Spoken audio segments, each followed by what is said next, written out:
Welcome to Hot Wired. In today's top story, Israel launches air and ground offensive on Deir al-Balah in central Gaza. The humanitarian crisis in Gaza has reached a catastrophic new level.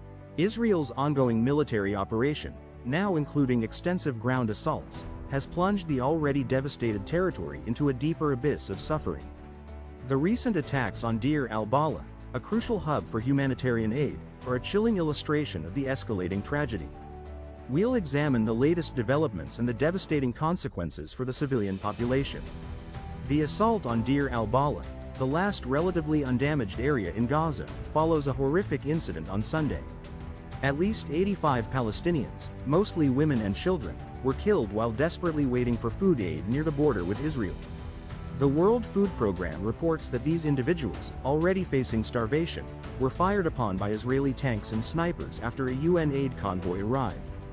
This massacre, described by witnesses as a grim slaughter, occurred despite assurances from Israeli authorities that aid delivery would be safe. The WFP strongly condemned the incident, stating that the shootings near humanitarian missions must cease immediately. Israel claims the army fired warning shots to remove an immediate threat to its troops, and disputes the high casualty figures, but the WFP paints a stark picture of widespread hunger. They report that 90,000 women and children are in urgent need of treatment for malnutrition, with nearly 1 in 3 people going days without food. Doctors in Deir al-Balah have reported a shocking increase in deaths from starvation, with claims of over a dozen fatalities in just 24 hours. One hospital spokesperson revealed that hospitals are unable to provide food for patients or staff, even lacking baby formula. The Israeli offensive has resulted in forced evacuation orders affecting between 50,000 and 80,000 people in Deir al-Balah. This brings the total area of Gaza under displacement orders or within militarized zones to a staggering 87.8%, leaving 2.1 million civilians crammed into just 12% of the territory. Essential services have collapsed, and the destruction of Deir al-Balah's infrastructure, including warehouses, health clinics, and a vital desalination plant, would have life-threatening consequences for the remaining population. The UN's Office for the Coordination of Humanitarian Affairs has expressed grave concerns, with their head in Gaza choosing to remain in the city despite intensifying airstrikes. The escalating conflict in Gaza extends beyond the borders of the Palestinian territory.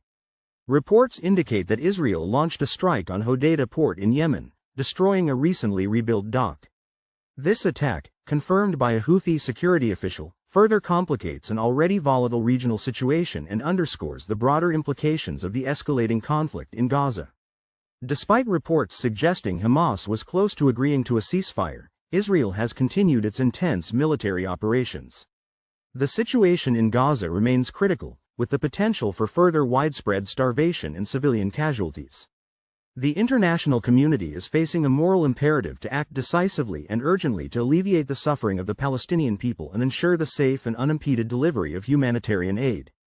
The world watches with deep concern as this tragedy